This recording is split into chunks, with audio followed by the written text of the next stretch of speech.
horizons. In a restless search for new opportunities and new ways of living, the mystery and the promise of distant horizons always have called men forward. Created by the crossing of new horizons, new ways of living and new thinking have laid the foundation for most of what is good in life today, with the promise of more tomorrow.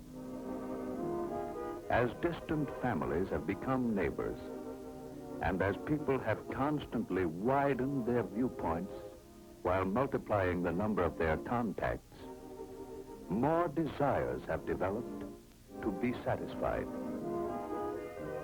And with the demand for all of these conveniences and improvements, opportunities for employment of men, money, and materials have increased.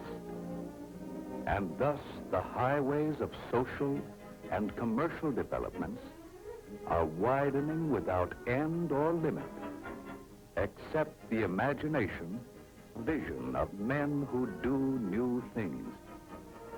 Today, engineers are always leading us higher, widening the trails, while our men of science are broadening all our mental avenues with new activities, activities based on modern pioneering into new fields of research, men exploring and pioneering for all to follow, men endlessly seeking something new along the roads of civilization in the great unknown expanses of applied science and scientific research. All the new highways of research and exploration have brought to us more raw materials, new combinations of raw materials, new and greater productivity of the soil, making more plentiful an ever-widening range of goods. And as these goods come down from the farm, the mine, and the mill, progress on all the highways of human activity leads us to more opportunities for employment. An ever-widening range of goods made ever more plentiful from east to west, from north to south.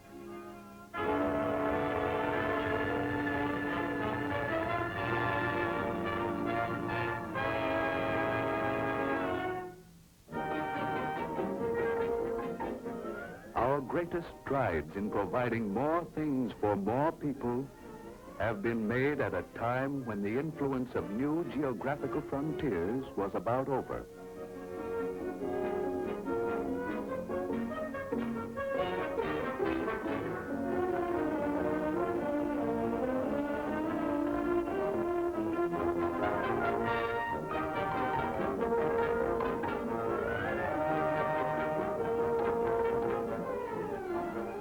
Mentally and physically, we are progressing toward new horizons.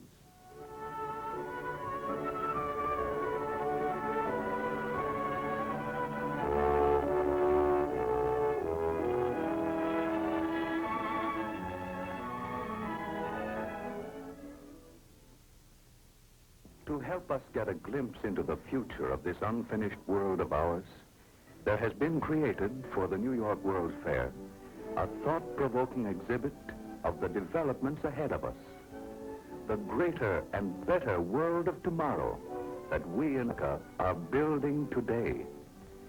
A vivid tribute to the American scheme of living, whereby individual effort, the freedom to think, and the will to do have given birth to a generation of men who always want new fields for greater accomplishment, and will always find new things for all others to enjoy. Come, let's travel into the future. What will we see? And now we have arrived in this wonder world of 1960.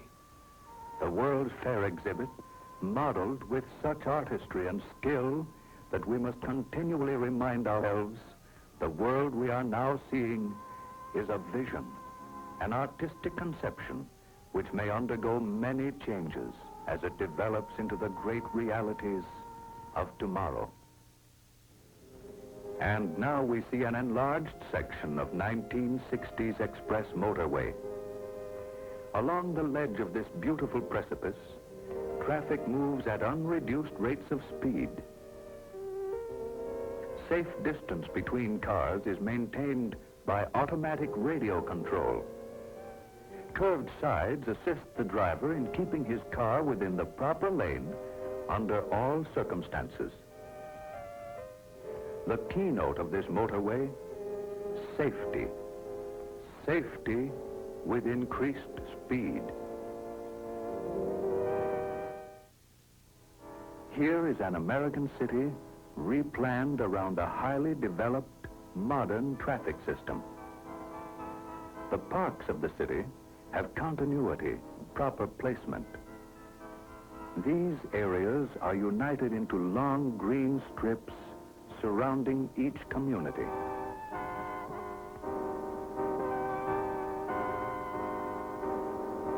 Along both banks of the river, beautifully landscaped parks replace the outworn areas of an older day.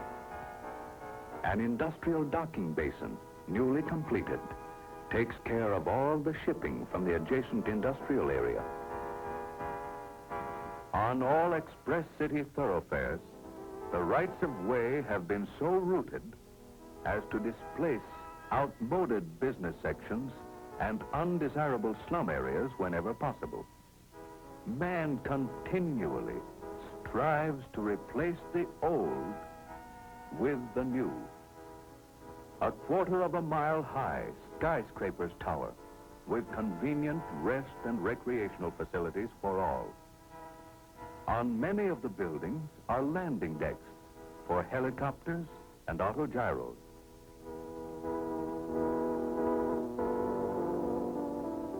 Rich in sunshine is the city of 1960. Fresh air, fine green parkways, recreational and civic centers.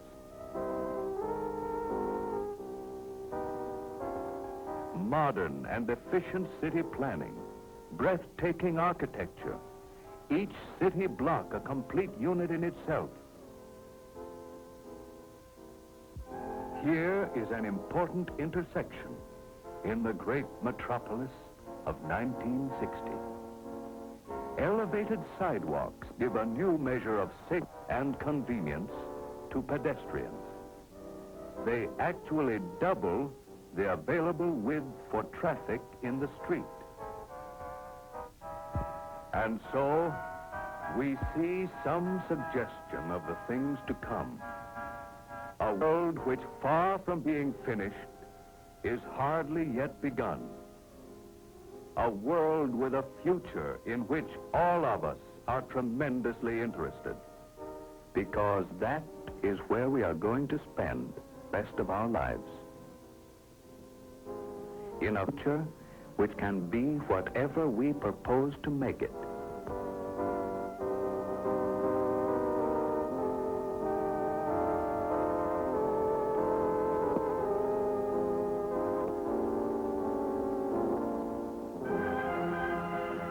True, each of us may have different ideas as to what that future will be. But every forward outlook reminds us that all the highways of all research and all communication, all the activities of science, lead us onward to better methods of doing things, with new opportunities for employment and better ways of living, as we go on determined to unfold the constantly greater possibilities of the world of tomorrow, as we move more and more rapidly forward, penetrating new horizons in the spirit of individual enterprise,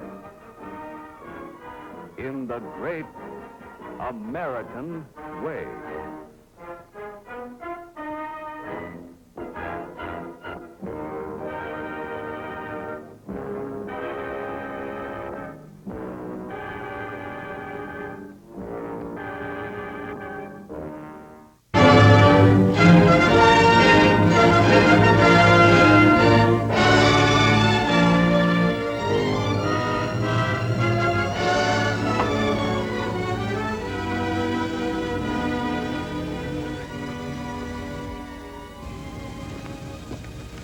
There, miss. You see, the heterodynes are feeding back into the stimulus reaction activators, causing non-snaps of the motor control resistor units. Oh, that's good. No, lady, that's bad. But your regenerative circuits are tuned asynchronously, and that causes concatenation in the intermediate amplifiers. Well, that's bad, isn't it? No, that's good. From now on, I don't think there'll be the slightest trouble with your robot. Your domestic problems are completely solved. Well, thank you very much. That's perfectly all right.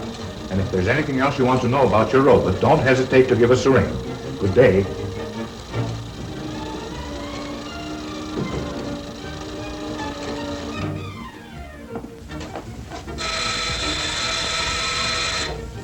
Rollo, answer the door.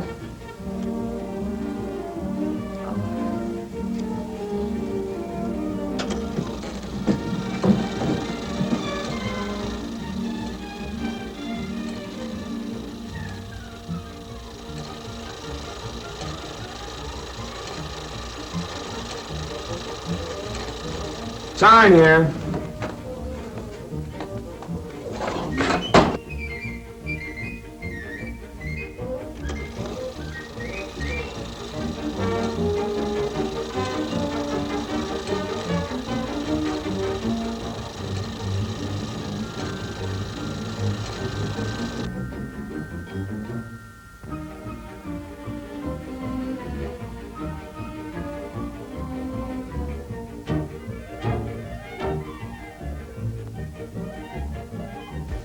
Lars, Rollo, fix.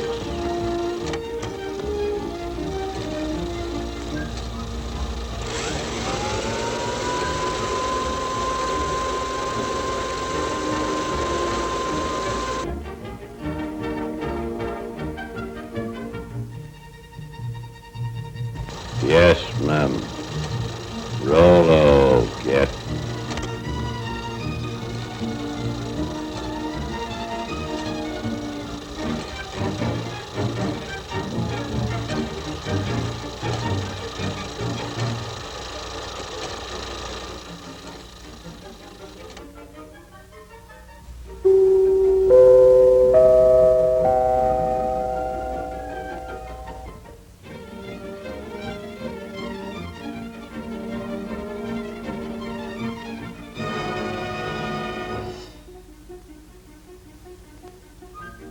Yes, Rollo the robot, the chromium-plated butler, is just a daydream after all.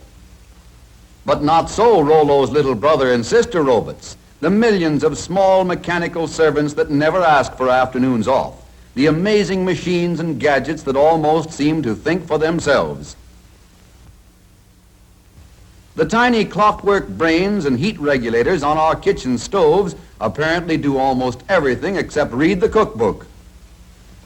Thinking machines like this keep golden brown slices of toast from turning into slabs of charcoal and keep the coffee hot until we're ready to start dunking. Then there's a tea kettle that's been trained never to boil dry. When the water is gone, the kettle simply pulls out its own attachment plug. And here's a gadget that ought to rate a bow from every dog in the country, a Fido feeder that never forgets when the pup is dining home alone and the rest of the family is dining out. What's more, it tells him when to come and get it. In office, robots have learned to turn on the lights. This little electric eye measures the amount of daylight coming in the windows. When the light level outside drops below the requirement for good visibility, this robot throws a switch and the first bank of lights goes on. No robot machine has ever been accused of being absent-minded or careless at its work. Here, a robot that never sleeps nor winks, nor looks out the window, stands guard over the men who work at this giant press. As long as the robot can see the man, the press won't budge an inch, and that's mighty important on a big job like this. Did you ever hear of anyone getting his lap caught in an elevator door? That can't happen here, because as long as there's anything in the way, this door can't close. Step back, please. There's plenty of room in the rear of the car. All right, then, don't step back. Just take a deep breath and hang on to yourself. One little robot, for example, always remembers to serve drinks when it sees anyone walking around with a thirst. A beam of light is aimed across the fountain and into an electric eye. When the beam of light is broken by a solid object, such as this head, the electric eye control opens the faucet, and there's your drink. This particular device is an automatic fire sprinkler. Someday, maybe someone will invent a robot that can take a joke. Some robots have even learned to fly. Tiny automatic brains in giant airliners, sensitive to the slightest change in balance or direction, relieve the busy pilots of the job of keeping the wings level, the nose on the horizon, and the plane headed in the right direction. Don't look now, but this motor car is simply full of robots. In the carburetor is a diet specialist, a brainy collection of jets and valves and floats that serve a health menu of gasoline calories and fresh air vitamins to the engine, a menu that varies with every change in speed or load. The engine likes its meals served not too hot and not too cold. So in the intake manifold, another mastermind with a nervous system sensitive to heat uses hot exhaust gases to warm the mixture before it goes into the engine. Step right up close to the platform and see the Siamese robots. These robots attached to the distributor are always worrying about the spark in the engine. One is sure that the spark ought to be advanced. The other is equally sure that it ought to be retarded just a trifle. But they never argue. Each takes his turn according to the speed and load, and between them, they manage to stage a grand performance every time they go on the road. One little robot, a very small but intelligent brain, sits up back of the engine in the voltage regulator and keeps close tabs on the generator to see that the generator makes enough current to keep the battery fully charged, but not too full. And still another deep thinker rides way up in front. Its job is to keep water from cooling off in the radiator until the engine is warmed up to a good working temperature. Then, in the vacuum power gear shift, there's a robot strongman who thrives on almost nothing at all. With a bit of a vacuum, this sturdy fellow can almost shift for himself if we'll just tell him what we want him to do. Robots have even taken up the art of dial twisting in our radios. All we need to do is push the button and listen. Driving wouldn't be half so much fun if we didn't have that phantom crew of intelligent robots to help us. Every day, in our homes and offices, as well as in our motor cars, hundreds of these little robots are doing more things for us than we realize, taking care of the routine tasks and leaving us free to live and work and play in greater ease and comfort and safety.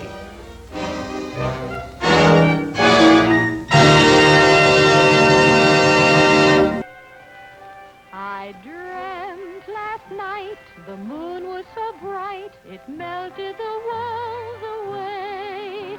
And it wasn't alarming when I saw Prince Charming come into my bedroom and say, let me persuade you to come to the place where tomorrow meets today. ooh, thank you. It sounds very exciting. May I come just as I am? Hey, girls don't go to Motoramas dressed in a pair of pink pajamas. Maybe they don't, but I don't care. Haven't got a single thing to wear. Quick, please, a gown. Ooh, I'll be the talk of the town.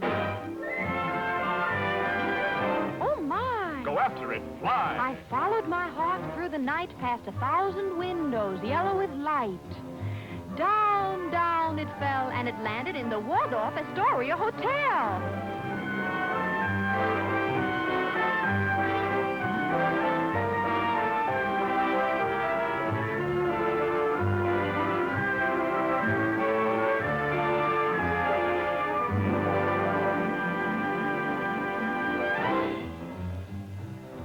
I'm a girl who happens to think that a brand new car is better than mink. Excited? Delighted. So glad I got invited.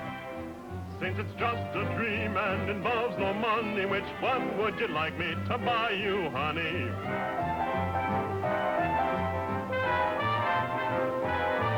They're all so beautiful, I really don't know, so let me go down, get the lowdown, and look at each one much closer.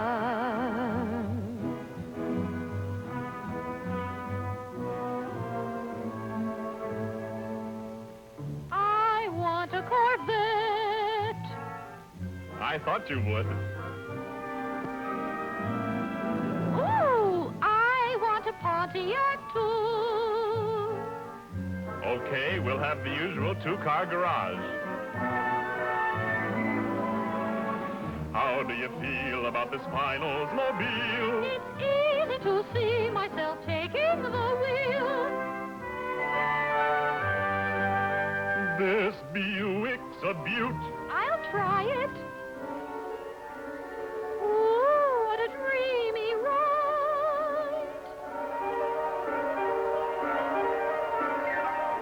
I think that we ought to buy it. Let's go all out and buy a Cadillac, too. I can hardly wait for this dream to come true. Hey, lady, your apron is showing. Better get her into the kitchen quick.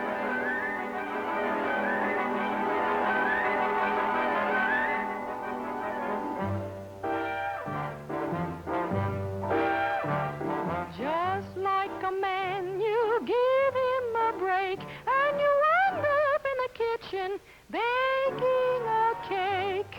But this was a kitchen like none I'd seen. Put a card in the slot, and onto the screen pops a picture of just how your dish will look, plus all the ingredients you need to cook.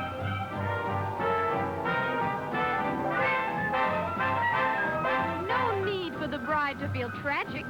The rest is push-button magic. So whether you bake or broil or stew, the Frigidaire kitchen does it all for you. Don't have to be chained to the stove all day. Just set the timer and you're on your way.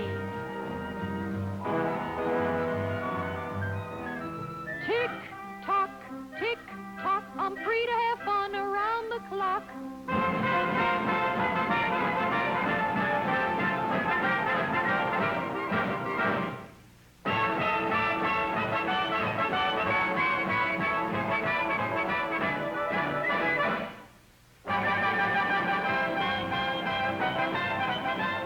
I'm exhausted.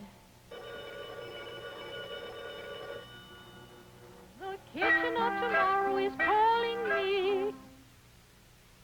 My cake is ready.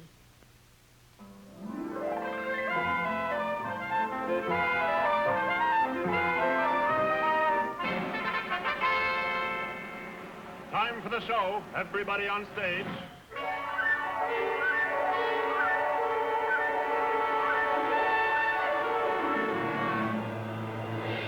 And now, a glamorous dancer in a special number, Dance of Tomorrow.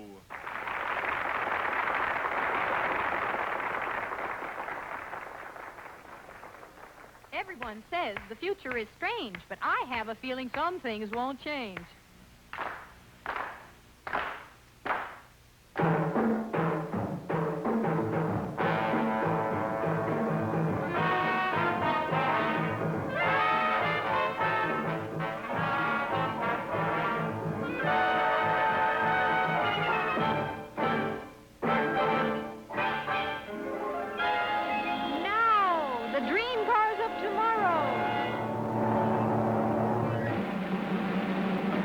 A magnificent El Dorado town car by Cadillac. Ensemble by Christian Dior of Paris.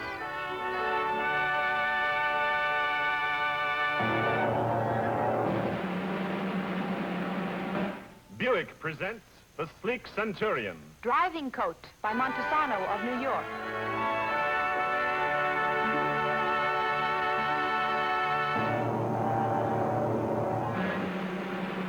Oldsmobile's elegant golden rocket. Sports Outfit by Pat Primo of Los Angeles.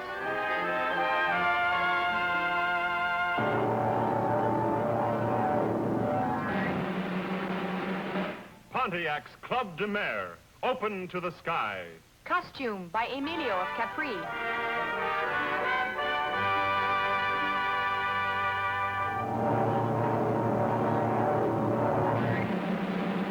Chevrolet's Impala, graceful and swift. Silk Casual by Digby Morton of London.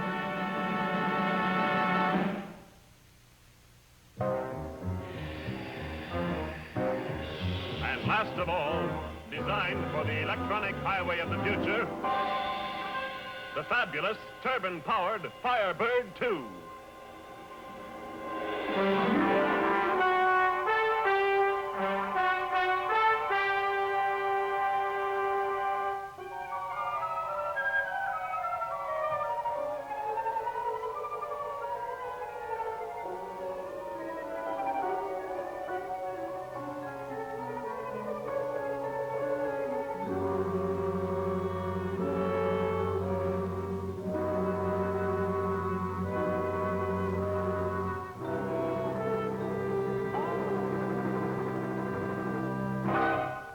It's you!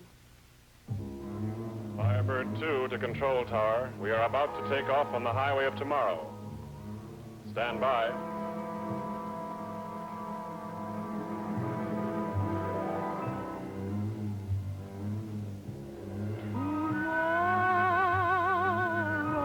Tomorrow, our dreams will come true.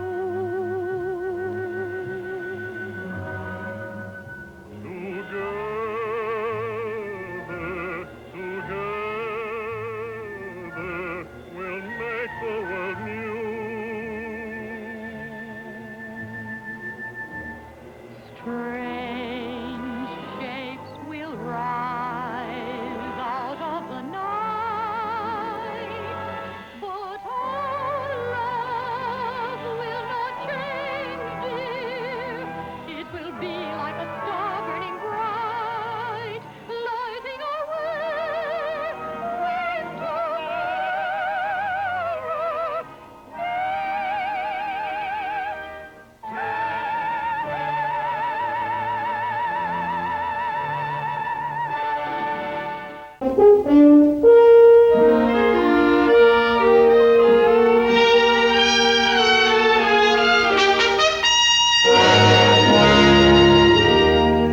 In appreciation of the stylists of America, who work in lines, forms, and textures and colors to give to us beauty, charm, and elegance in the conveniences, comforts, and necessities of our daily living.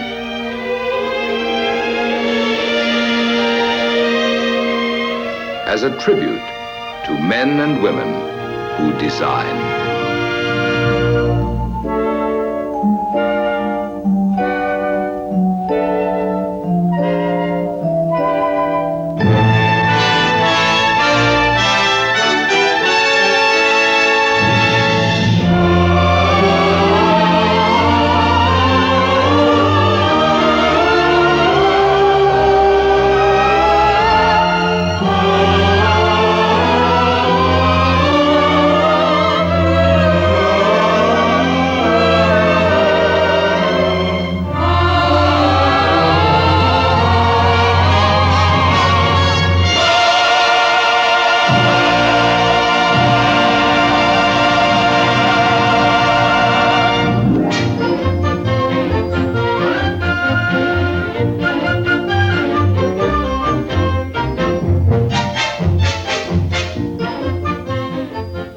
Through the arts and crafts of the American stylists, The things about us are made to express our own free spirits and desires for the colorful things that spell sheer fun.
Improved styling constantly adds to the ease and grace and gaiety of American living. The things we have in America are ever changing. The studios and workshops of our stylists pour forth a never-ending flow of service and of artistry. Lines, planes, forms, and substances in colors. On come the developments of ideas, in pace with the emphatic decisions of the American people as to what they want, in the shapes of utility, and in the manner of their own ever-improving good taste. For our home life, the stylists are creating new expressions of utility, convenience, and beauty in the everyday things that serve us. Wondrous possessions which have new grace and glamour are offered the American people.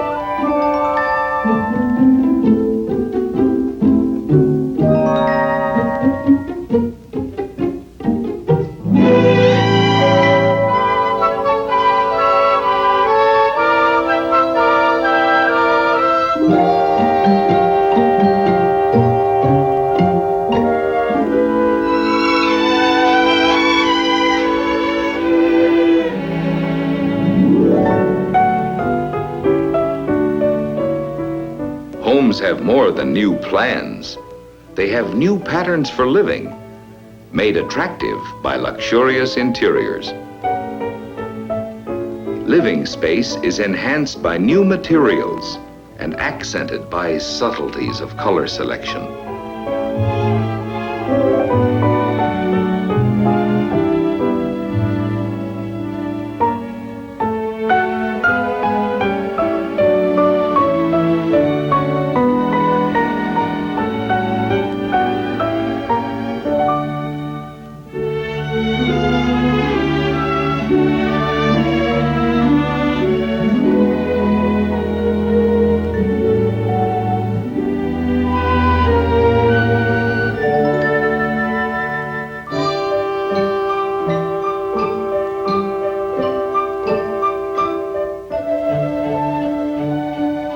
By the way things look, as well as the way they perform, our homes acquire new grace, new glamour, new accommodations, expressing not only the American love of beauty, but also the basic freedom of the American people, which is the freedom of individual choice.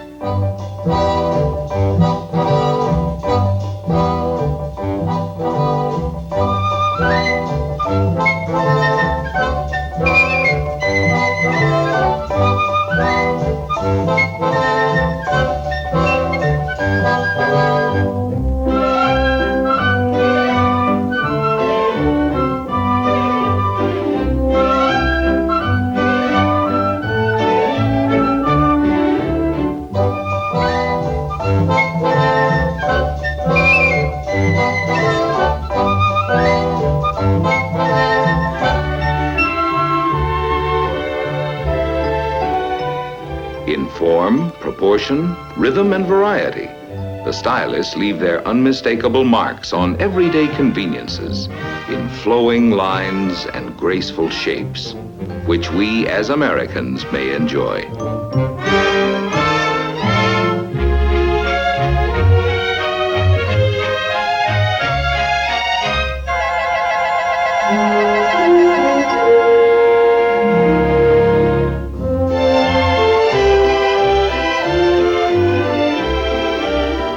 Women and men alike are increasingly interested in the look of things.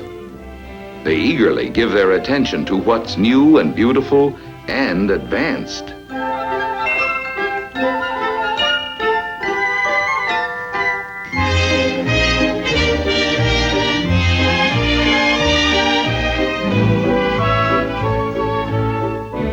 Modern packaging does more than wrap and hold and conceal.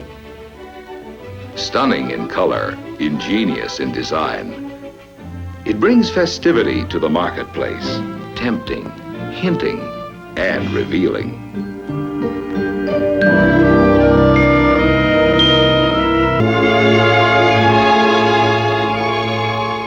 As the stylists surround our lives with functional forms of beauty, so they surround themselves in an atmosphere of aesthetic challenge.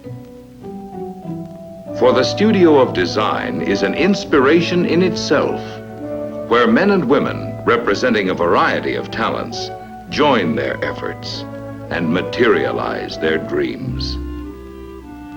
To give us a better understanding of the basic elements which go to make up the American look, let us look at an example of how styles and designs are created and developed.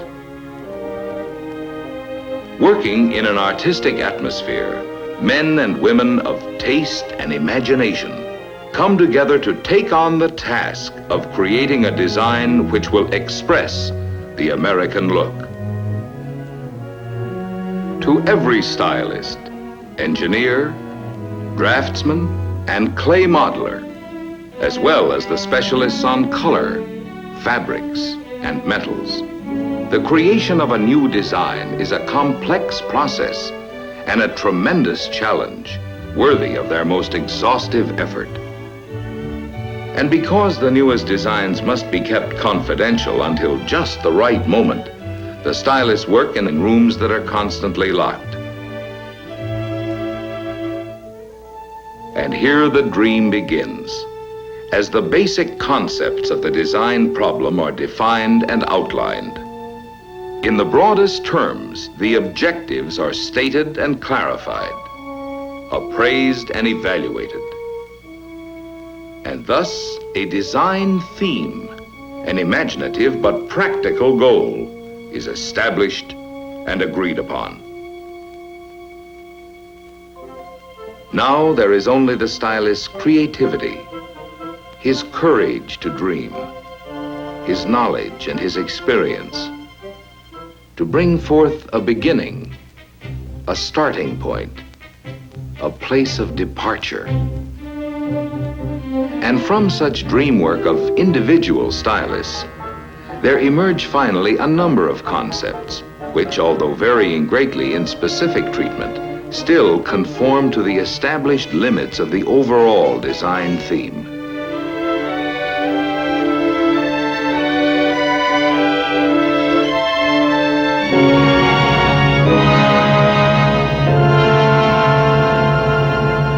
Now the choice narrows down to one or two concepts, which combine the best styling features from all the other efforts. With the basic concept established, the design must now undergo an intensive period of improvement, refinement, changes, and revisions. Emerging at last as the culmination of ideas developed in many minds through many months.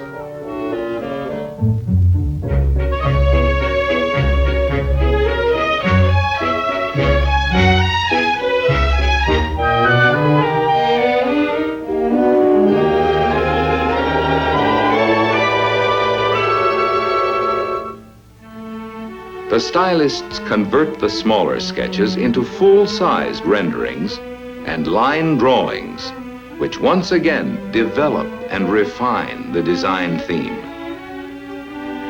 New dimensions now are added to line to translate the stylist's concept from drawings to full-bodied forms.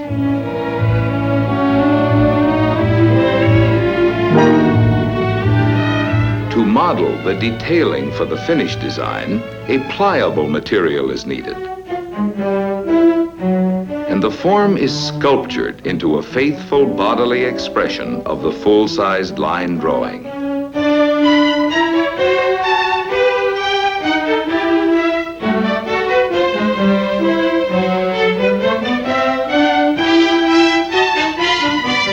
Contours are established and held true to the exactions of templates, which accurately transfer the dimensions for conforming surfaces. At the same time, the individual art forms of decorations are sculptured in clay for a continuing development of the three-dimensional theme.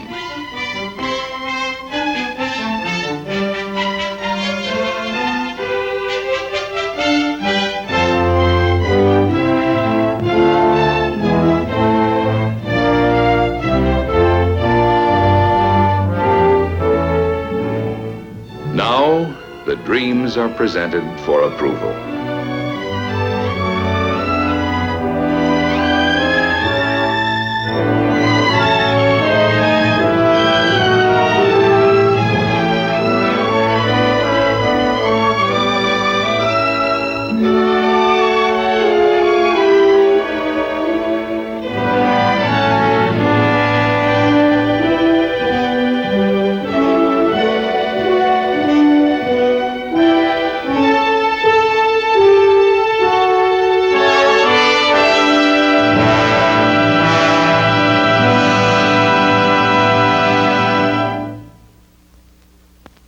Only a short step behind the exterior concept is the design theme of the interior and its concepts of complement in color.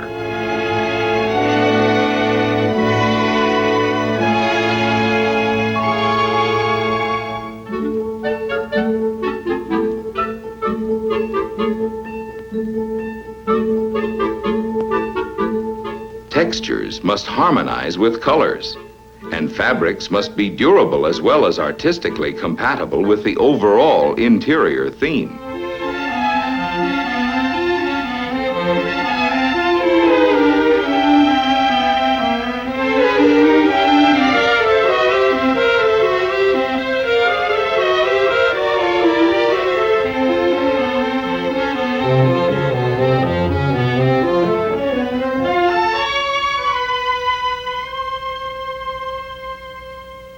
Each design concept, exterior as well as interior, is now translated from clay to plaster, from plaster to fiberglass.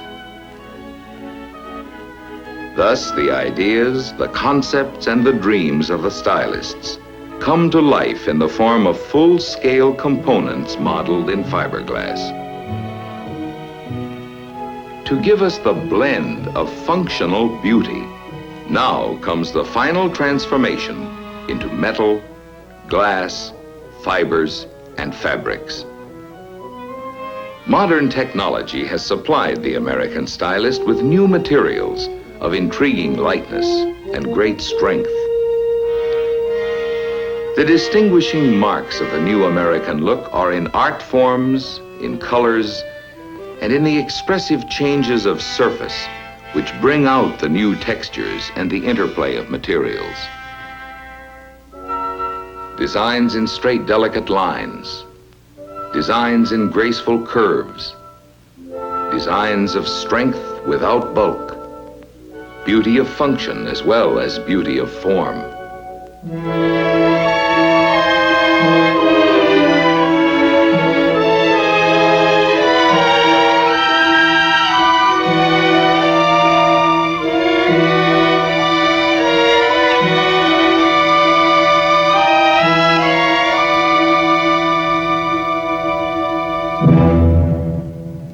indoors or outdoors, wherever we go or wherever we stay, now and in the future, we can all depend on the stylist to beautify everything we need.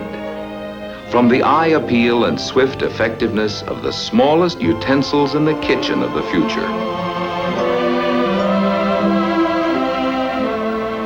to the serene grandeur of our glistening structures, the hand of the stylist is ever designing changes to improve our life of the future.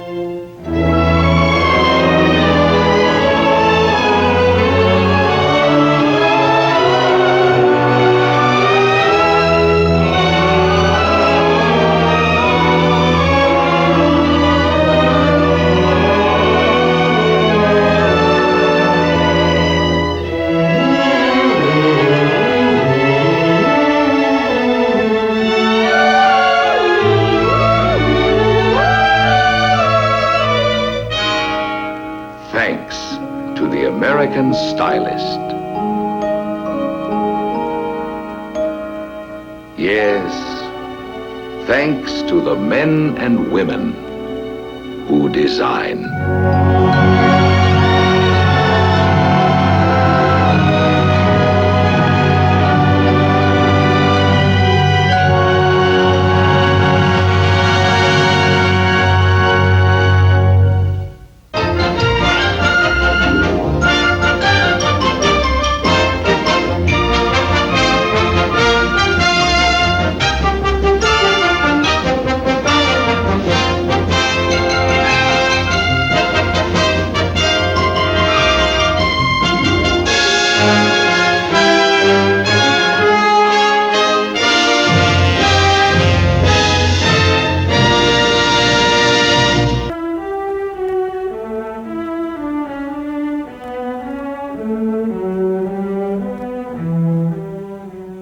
More beloved now, almost a century after his passing, than when he lived among our people of his earlier time.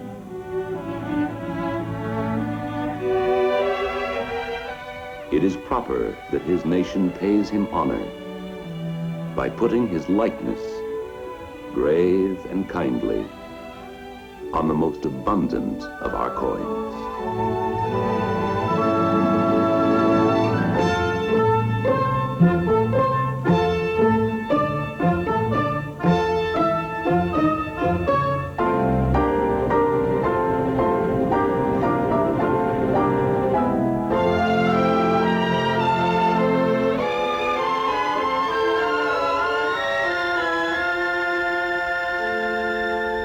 Ours is a rich and variant land.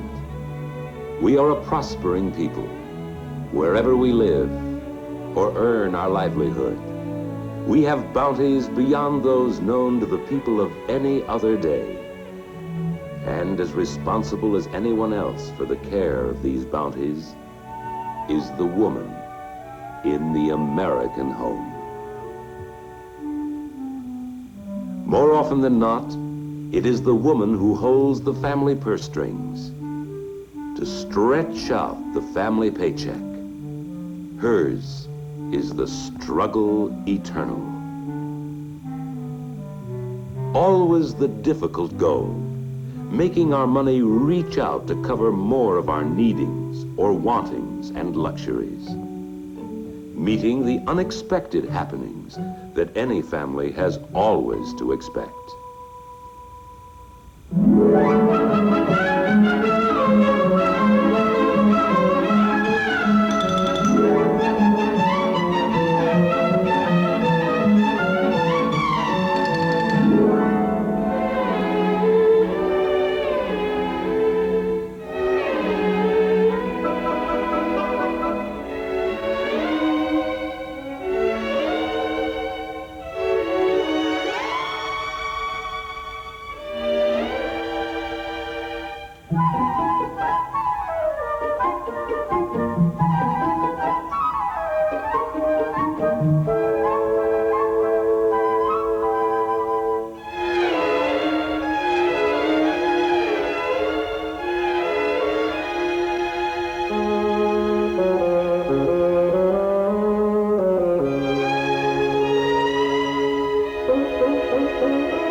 There are times when she feels lonely in this responsibility to her family, yet she carries it in ways that are varied, in ways that are many, in ways that call for careful planning and for further use of what we already have, for making do so nothing will be wasted, or doing without.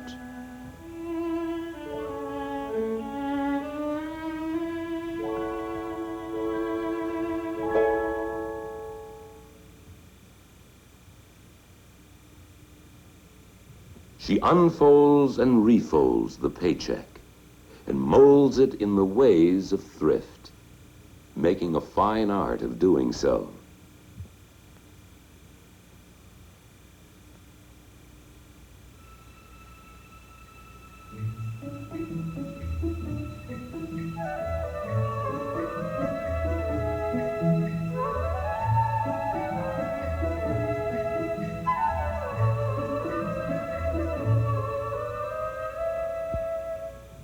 As she lives her life as the woman American, we often seem to charge her with the responsibility of getting more out of the family purse than is there. Her art of working with the family helps provide us with the daily necessities and perhaps some of our delightful American privileges of life.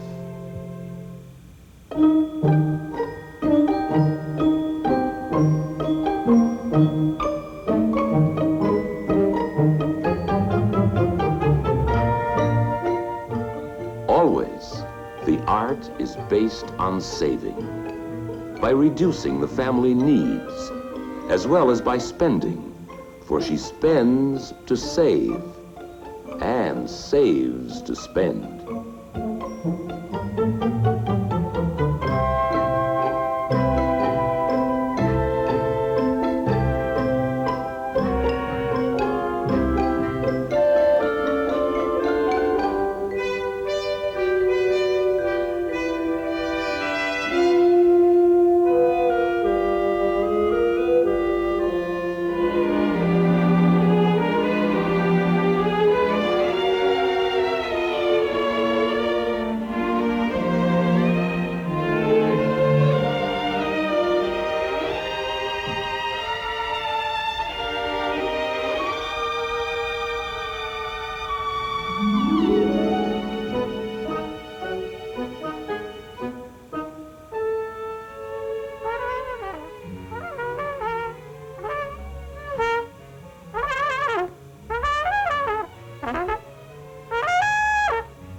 She spends carefully for the needs of the day in order to provide for all the years to come. In any American home, the woman American uses the resourcefulness of her personal efforts to make the family money go round in the search for quality and price.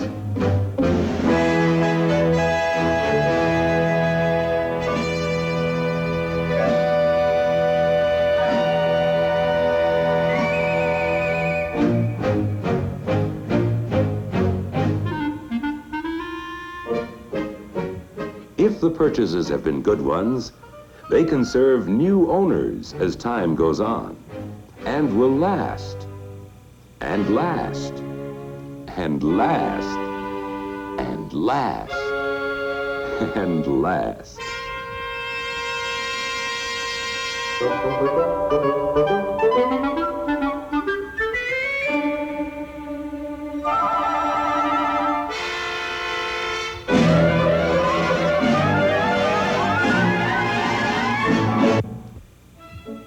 who sell and all who manufacture what is sold know that American women often have the deciding voice in whatever we come to buy. They offer her the romance, the adventure of choosing from foods gathered from the four corners of America, and indeed from all the world, all well lighted for selection, placed where she can reach them, arranged for time-saving as well as money-saving selection, even though she may shop only once a week. Behind all she sees and buys are suppliers, and suppliers of suppliers, men and women who know how much the many pennies they save in handling what she buys before she buys may mean to her in individual purchases. These are pennies saved that enable her to give the family more for the penny. Looking for low price, she may be wiser than those who think the most is always the cheapest.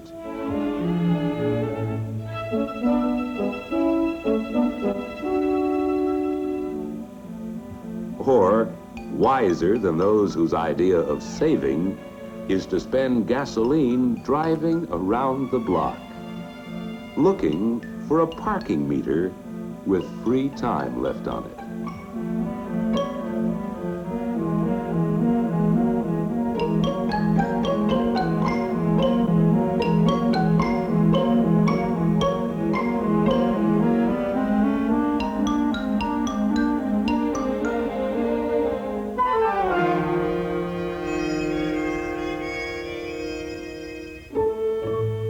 Her thrift is concerned with weighing the cost of present needs against the rewards of saving for future necessities.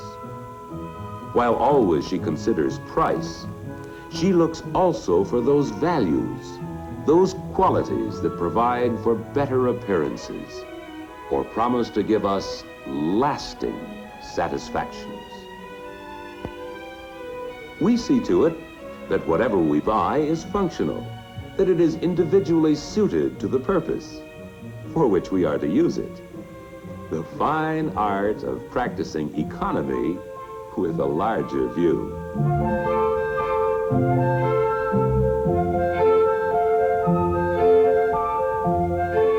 Low first cost, yes, and suitability, the most value for the money spent as time goes on. And one thing more, we want the article that best serves our heart's desire. These three qualities she considers complete thrift. American producers of goods have a constant goal to offer what her good taste and good judgment will want to buy. The success of each free enterpriser depends largely on how well he courts her, how winningly he bids for her fancy and her fortune. The courtship means keen competition, each producer trying to charm her with choice offerings calculated to please her and please her family a little better than with the attractions of anyone else. Competition presses the retail dealer, too, into practicing thrifty ways. It leads him into dealing in pennies.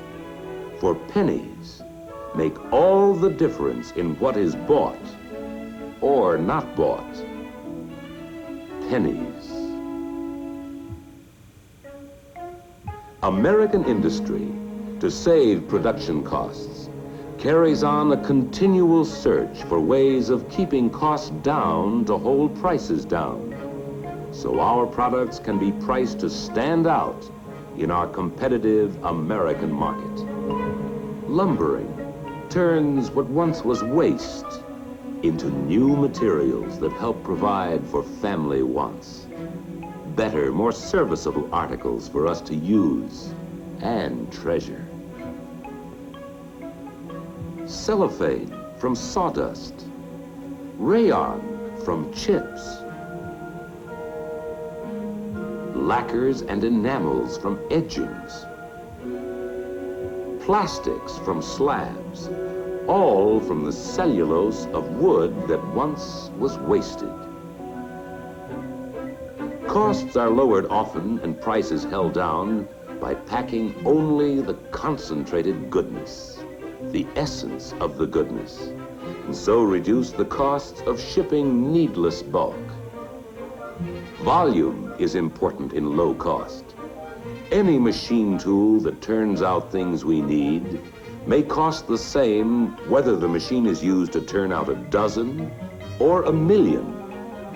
With the big divisor of 1 or 2 million and more, the cost of each unit is less, and this is vital.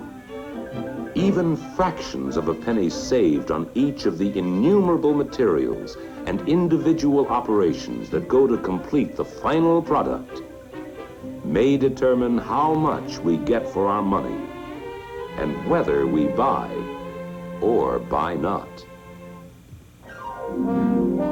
The supplier of metal makes better use of time and labor by building his plant near the foundry where engines are cast. The costs and the pricings are held down by devising an improved way of doing things more economically. The molten material is carried over the private road, running between supplier and manufacturer. With the metal ready for casting when it arrives, the expense of remelting is gone. The savings are passed on to us, not only in prices held down, but more notably in products that are more and more reliable. Inventors, engineers, and manufacturers continually offer us improvements so we can have things with new beauty, longer life, and low maintenance costs. Improvements we can afford because they are economically produced, and that can be bought by more and more people for less money than they ever cost. There is something else we want too. An opportunity to choose the attraction that serves the purpose for which we want it. Our wants and tastes differ. We are not all alike in what we like. Some of us have one like. Someone else has another like that's different. Depending upon who we are, where we live, and where we go from day to day, we differ in our desires as to style. Some families roll away on long trips once a year. Others take their travel in weekend lots.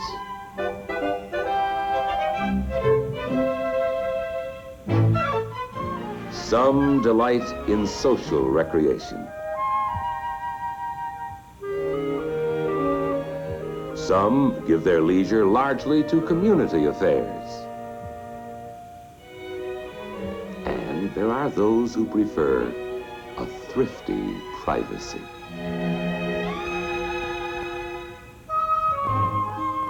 In many homes, the wife is a career woman.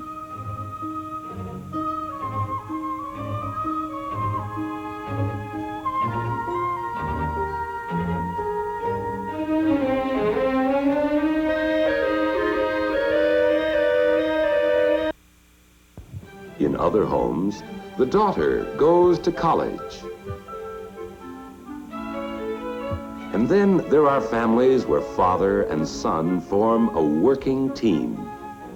Whatever our way of life, our savings include giving the best of far-seeing care to the possessions we rely on.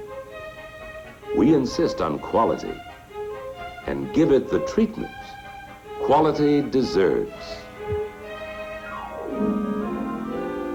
In the come and go of buying, in saving and conserving for family needs, each of us is an individual. Each of us wants what will suit us and our own folks best. And so the producers of our free enterprise goods have to work to give us a wide variety of good old American choice. The things that are right for us as we see it. All brought to us by American competition in economy, providing us with the good life of plenties we enjoy.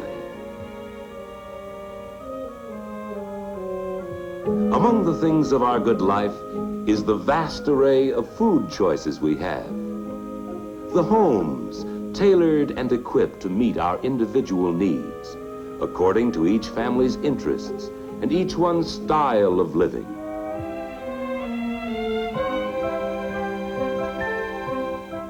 Competition puts labor-saving, time-saving devices in our homes that free a woman so she can add to the family income by carrying on with a working career.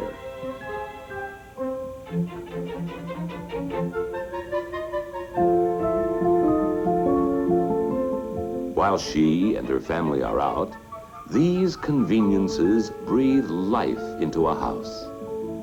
The evening meal started, the house warm and the lights on when they begin to return at night.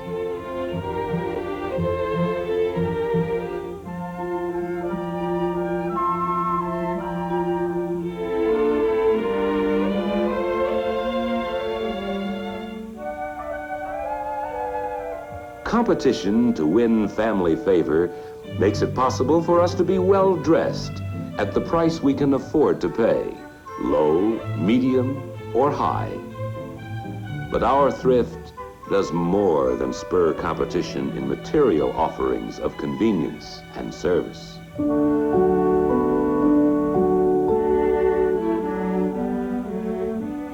To provide for the well-being of others, as well as for our own, we have our charities, our churches, our synagogues, our cathedrals.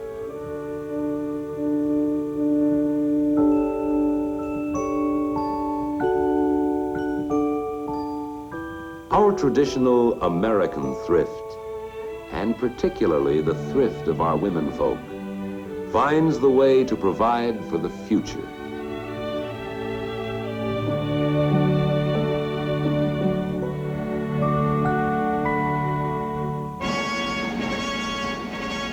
Our own security is important, but we save even more for our dependents of every age, the growing needs of our growing boys and girls. We save for years oftentimes, to spend on education. And our youngsters are able to attend schools that become more modern, schools that offer all of us a chance to improve what we know.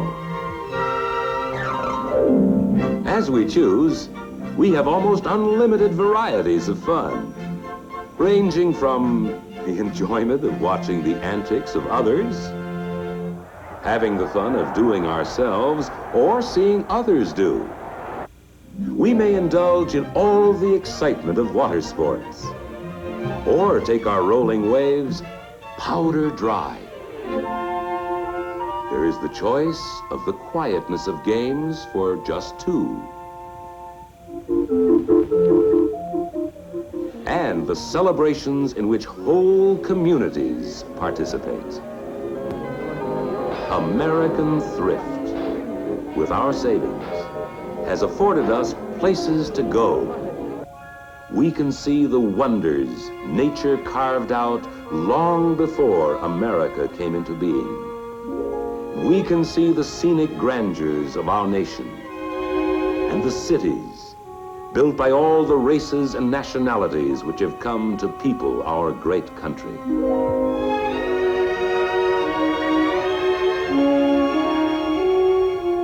Our abundance is big and comes from bigness.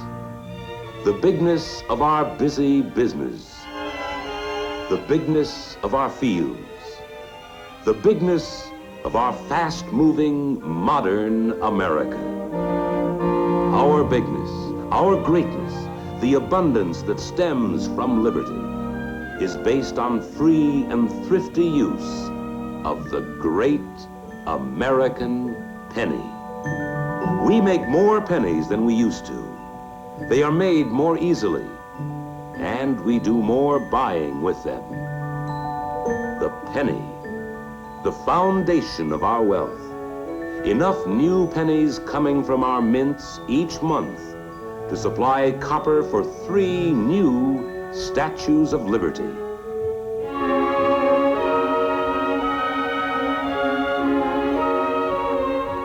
Originating in the spiritual values of liberty and spurred on by a thrifty sense of progress, we live in an age of growing abundance. As we grow and see all that is so wonderful in our land, we may well remember it is all developed from the practical dreams of those who came before us, our founding forefathers.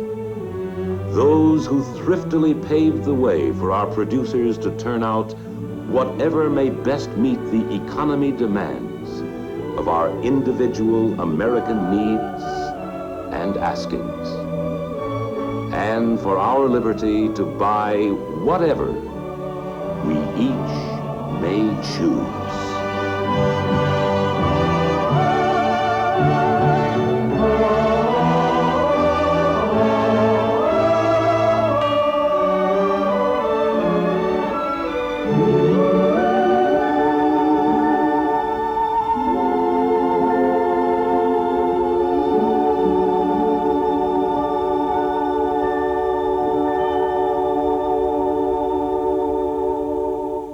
2 miles of major boulevards. There you'll find strategically located poster panels.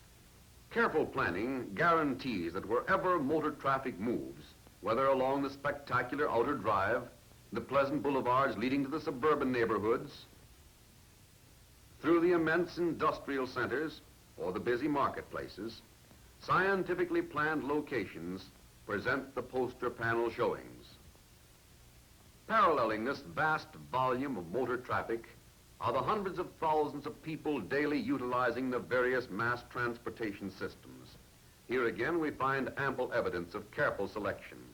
The many miles of street railway lines daily carrying over 2 million persons, the bus systems which day after day average over 164,000 passengers, and the elevated railroad transporting more than 500,000 people per day, all receive their scientifically apportioned share of panels in the 100% poster showing.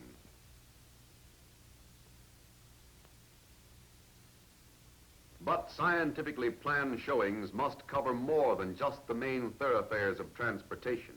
They must be arranged to reach consumers in every walk of life as they go about their daily tasks. Each day, as thousands of persons visit the chain stores in their neighborhoods, their journey carries them past powerful messages advantageously placed on nearby poster panels. At night, as they visit their favorite movie houses or sporting centers, and in the day while going to and from the neighborhood drugstores and centrally located supermarkets, the local service stations, or to work in any one of the busy industrial centers, these hundreds of thousands of buyers repeatedly receive up-to-the-minute information concerning products necessary to their daily living. Potential consumers are also reached by this all-inclusive medium. As purchase influencers, Chicago's 750,000 school children represent an active group of great value. Throughout the entire city of Chicago, the General Outdoor Advertising Company prides itself on the scientific selection of all locations offered in its 100% poster showing. Locations whose actual count guarantees net advertising circulation of over 2,100,000 people per day at only a few cents per thousand circulation. And so it is with every panel in every city in General Outdoor Advertising Company's poster showing. Each location is selected on a basis of known rules of traffic. The number of persons who move past each panel over a given time is an accurate, scientifically established figure. So accurate is this figure, it forms an immutable law. Where you find the poster panel, there you'll find the traffic moving to market. Strategic locations ensure repetition, and repetition creates consumer remembrance, driving home a message, not once, not twice, but many times, thus bridging the gap between the manufacturer and the consumer.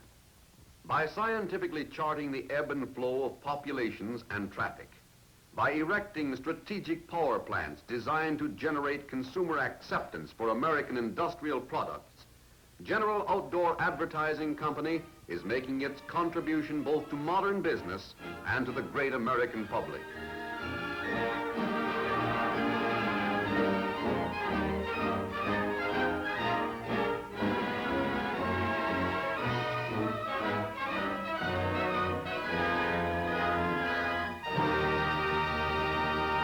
Something extra. Posies for the girlfriend? Yes, sir. And an extra blossom Elmer to wear in his buttonhole. Everyone likes that little something extra. A dozen rolls, and the baker tosses in an extra one to make it a baker's dozen. The butcher throws in an extra bone for the bow wow. Every locality has a different name for it. Way down east in New England, they call it something to boot. In the deep south, they call it lanyard. At your neighborhood service station, they call it Esso. The new Esso gives you premium performance, unexcelled at regular price. And the new Esso Extra is unexcelled at any price. Extra quick starts, extra power, extra anti-knock. You can take your choice. These two great gasolines are both extra value for the money.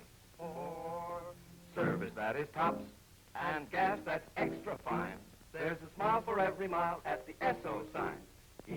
E-S-S-O makes your car go. Happy motoring.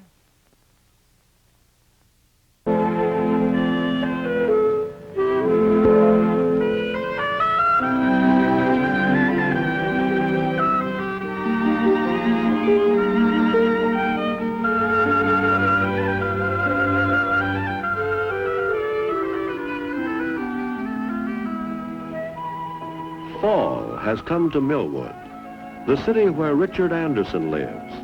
A city neither small nor large, simply a normal community where people live together, work together, and do things for each other. This is the story of one day in Millwood, just any day. The story begins at daybreak. All is quiet in the Anderson home. Everybody is asleep.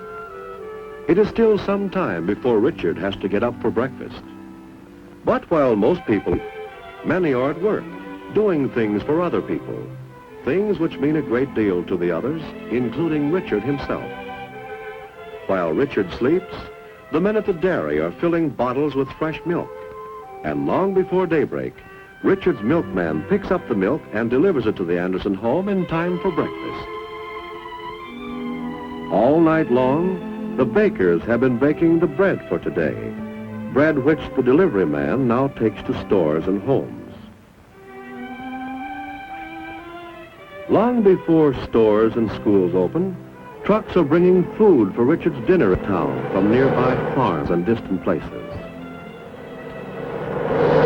And from a refrigerator truck, the butcher is already unloading meat. Some of it will be on Richard's table today or tomorrow. Yes, Richard's community is always at work.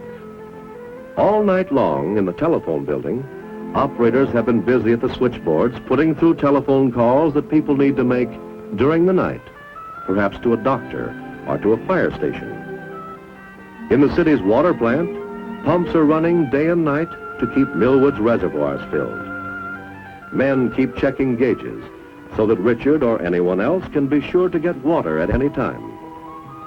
At the power plant nearby, engineers keep watch all through the night so that there will be electricity whenever Richard or others need it.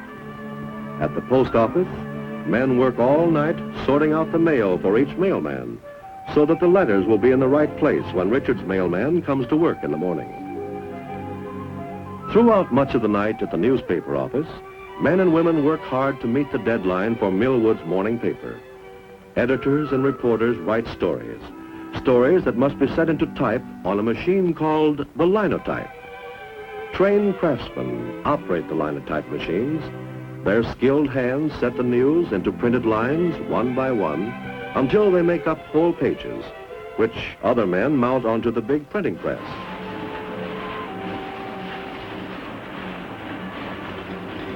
Just before daylight, the pressman checks the first copies as the newspapers roll off the great press. Other men bundle the papers, and still others deliver them to newsstands, counters, and homes all over Richard City. Getting up time is coming closer. The newsboy is already riding down the street and delivering the paper to Richard's home. But for Richard, the day is just beginning. For Richard and for most of the other people in Millwood. Every morning on his way to school, Richard sees the people of his community going about their jobs. People like the linemen, whose job it is to keep the electric lines in Millwood in good repair. Richard has really never stopped to think how people of his city depend on each other. Take this grocery store. His mother shops here, and he often comes to buy things from Mr. Shore, but he has never thought what the city would be like without a grocery store. Or what if there were no shoe stores in his community? Or no furniture stores? It's easy to see that the people who work in stores in the city are doing important work for their neighbors. Our community needs many kinds of people doing many kinds of work. There must be ways for people to go from one part of town to another. Some go by taxi. Some walk, of course. Many go in their own cars. Even more people use buses. They are a little slower, but easy to use and cost less than taxis. Autos, taxis, buses. These are the means of transportation in Richard City. Of course, there are bigger buses that go to many parts of the country. They stop in Millwood, too. And there is a railroad station where trains come in and go to other cities and towns. Trains which carry people, freight, and mail. Trucks carry mail to the post office from the station or from the helicopter field. Helicopters bring mail to Millwood from nearby suburbs and towns. They need little space to land on. That's why they are good for carrying mail. Helicopters hop from the large airport to a lot near the post office. They bring mail and take away mail to and from towns nearby and back again to the city airport. Its long blades lift the helicopter right off the field and whisk it away over houses to the next landing lot. Airplanes need larger airports than helicopters. That's why Millwood Airport is on the city's outskirts. Many people come to Richard City each day and many leave it by airplane.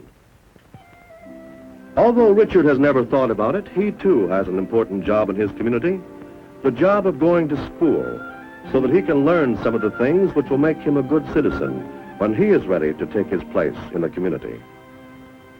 No matter what a person does to earn his living, many people in the community depend on him, and he in turn depends on many other people.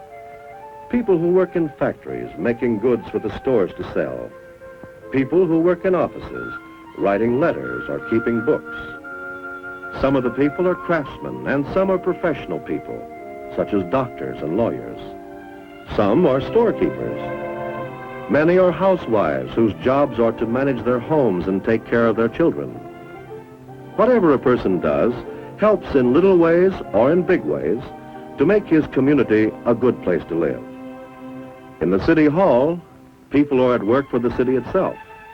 The mayor was chosen by the citizens to run the city government with all its departments, such as the police department. Policemen help make the community a safe place to live in. They direct traffic so that autos will move quickly and safely. It is their job to see that people obey the laws of the city. Even though the people have made these laws for their own safety, at times they have to be made to obey the laws. The fire department is part of the city government. The firemen are always ready day and night to get to a fire as quickly as possible before the fire has spread and endangered the community.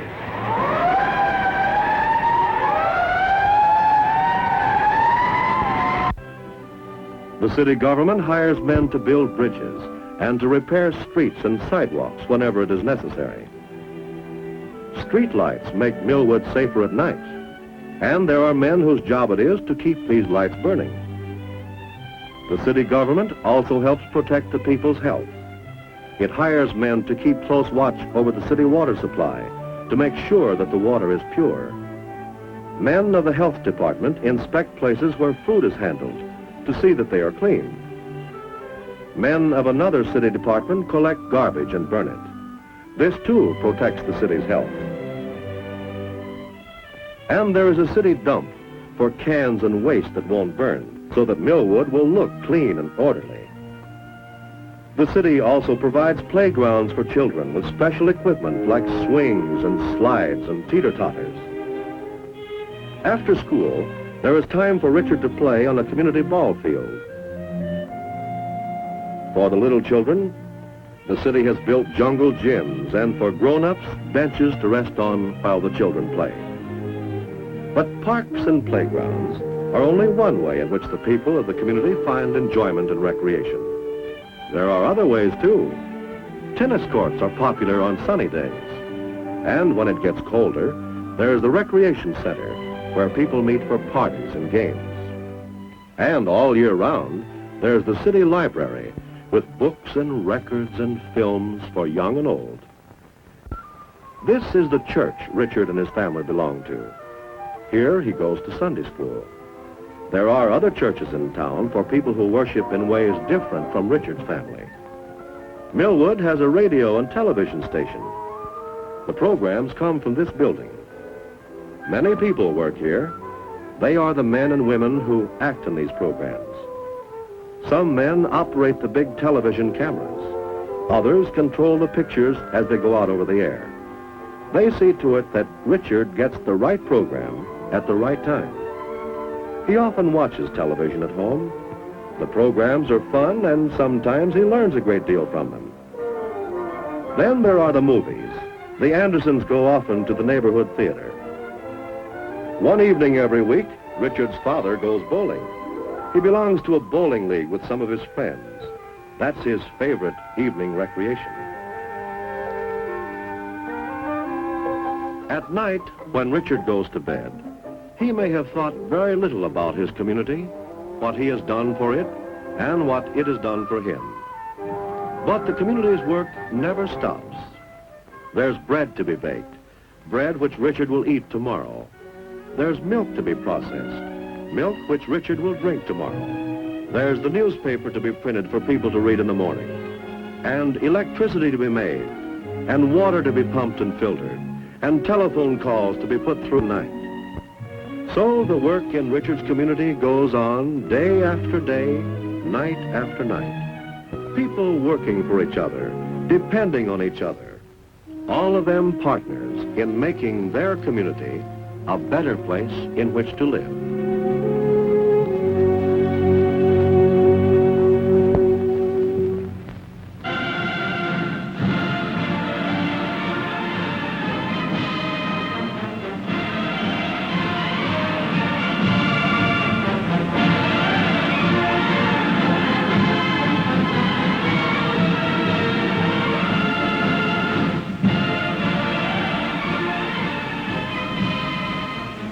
America today is a parade, a pageant of cities and of great spaces, of people going places and of progress.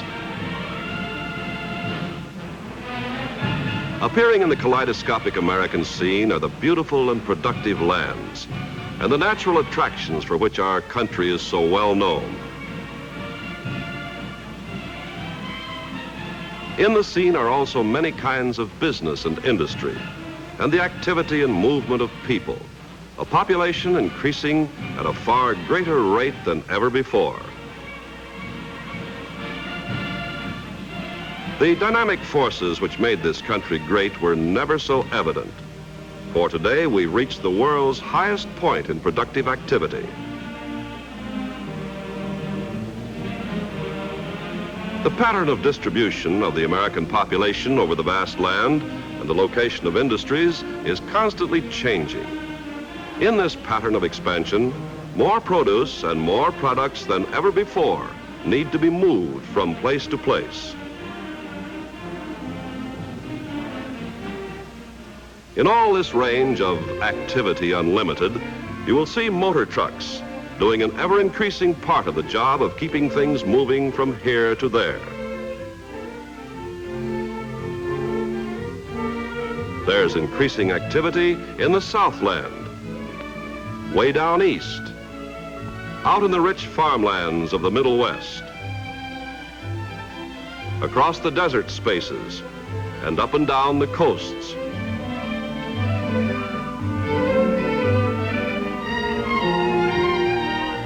In this broad picture of America on the go, you'll find international motor trucks of all types and sizes doing vitally important jobs in the nation's transportation.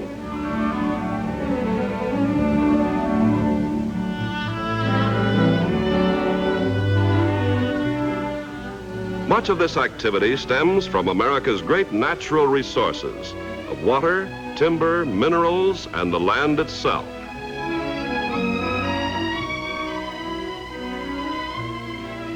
There's work to be done in the woods. The timber is harvested.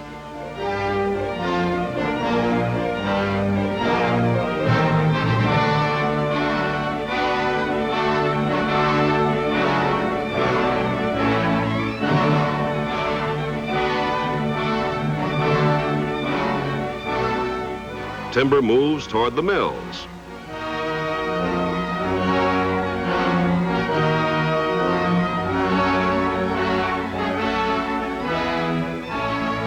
And the lumber will flow over highways to new houses and buildings, and to the fabricators of thousands of things made from products of the forests.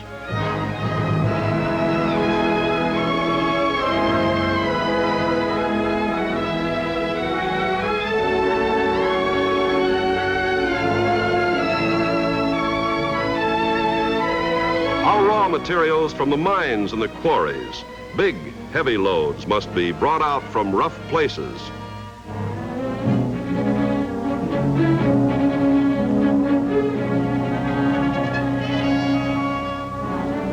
These are the jobs that are most efficiently done by the big trucks, like the heavy-duty six-wheelers and the big West Coasters that you see doing so many kinds of work in working America.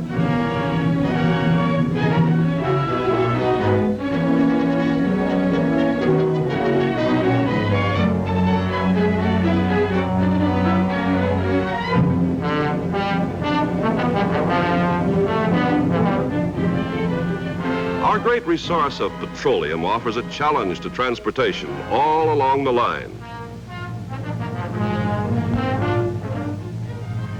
Exploring and drilling in the oil fields is work spelled with a capital W.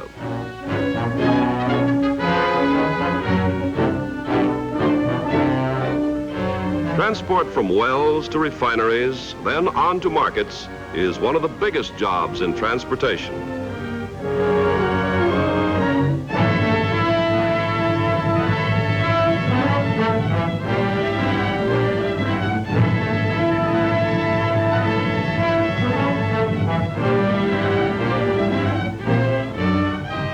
There's always work for trucks on the farms all over the USA today.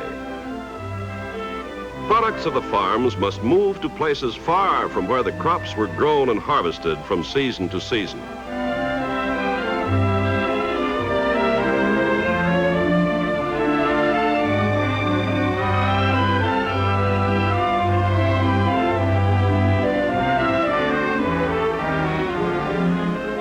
In former times, when our country was young, food could not be moved very far or kept very long.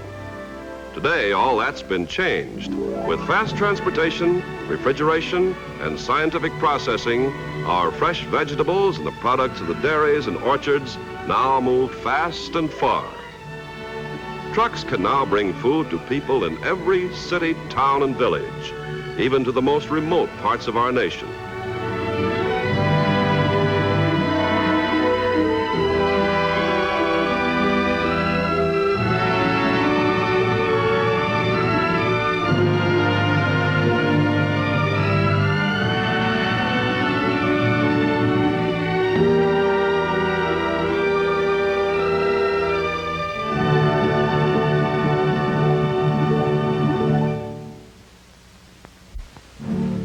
farmer uses trucks in many ways.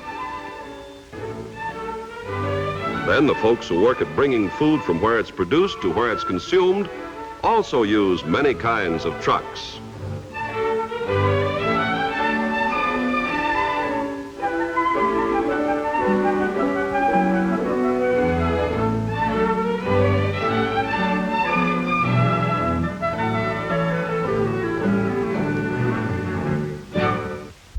Cattle are raised in the grasslands, where the ranches are far from the areas of heaviest population.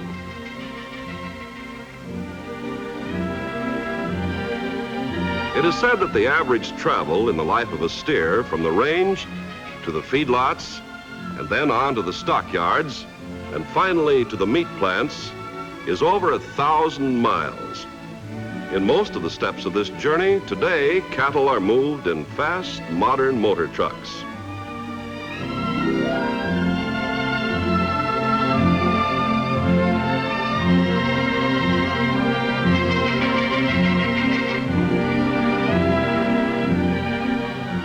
The industrial production of America is the wonder of the modern world.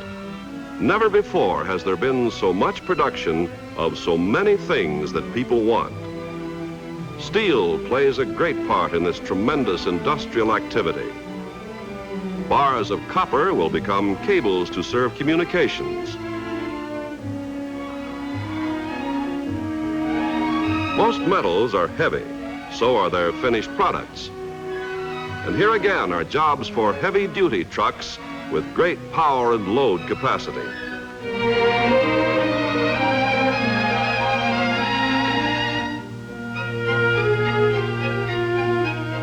Production lines are moving. The manufacture and assembly of hundreds of thousands of products keeps pace with America's demand.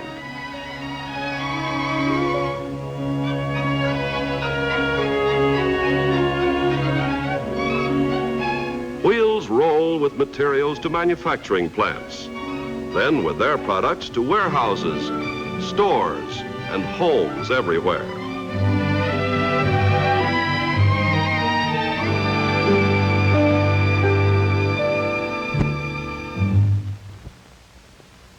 The motor trucks that accomplish this tremendous job all over America are tailor-made for the industries they serve.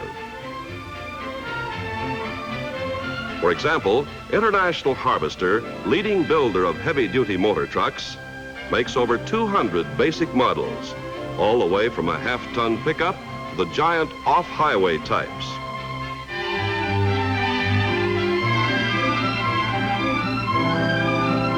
But 200 basic models are only the beginning. Actually, there are thousands of variations and combinations to fit the right truck to each hauling job. For instance, some highway requirements call for rear axles set way back to spread the load. Some users want the conventional type of cab. But in other cases, the cab-over engine is more desirable. For long hauls, many of the big trucks have sleeper cabs. There are literally thousands of other modifications in sizes and hauling capacities.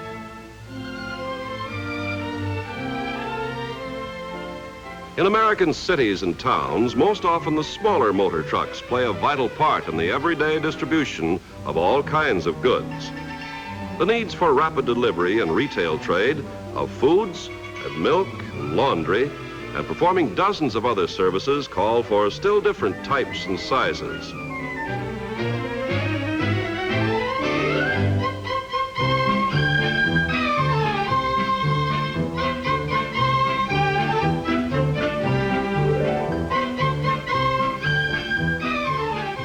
By no means the least important are the trucks that serve as connecting links with all other forms of transportation.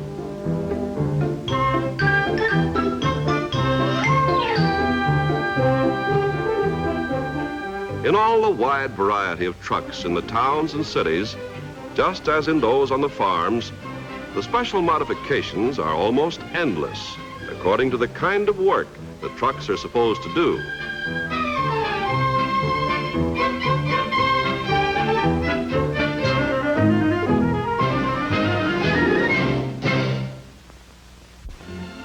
It takes many kinds of businesses to serve the public, and the people who render such services need many kinds of trucks.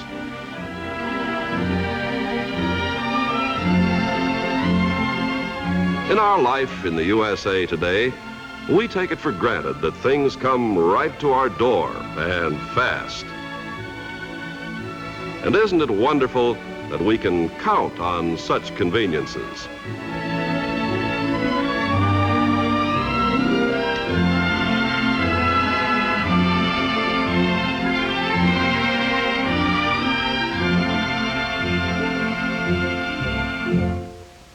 To keep ahead of the always changing needs of transportation, motor truck design and development engineering never stops. Engineering constantly strives to get less metal to do more work, consistent, of course, with complete balance of design. Highly trained men, skilled in their various fields, work constantly to produce trucks that are all truck, built to do a truck's work, with no compromise whatever with passenger car design. Dynamometer testing proves engine performance. Studies are made of the stress capabilities of metal parts. Transmissions and torque converters are subjected to rigid dynamometer tests. Driveline tests prove the ability to transmit power to the wheels. Driver-designed cabs are worked out for added comfort and safety.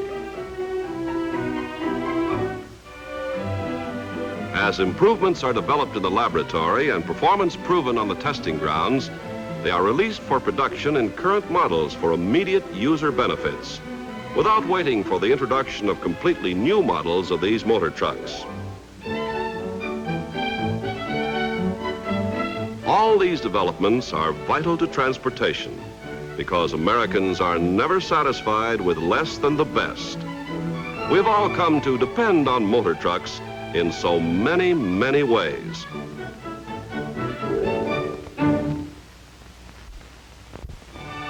A lot of us do our daily travel in a truck. A lot of us have friends and neighbors who are in the business of motor truck transport, and they number many millions over the United States.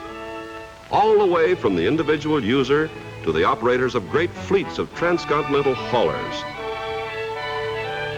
These are the folks that do so much with motor trucks to make American life what it is today.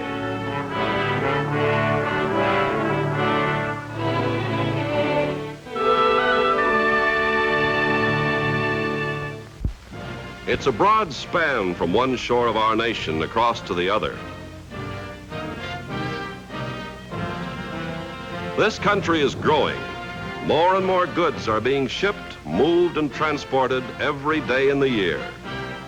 Motor trucks are performing an ever-increasingly important part in this vital transport service.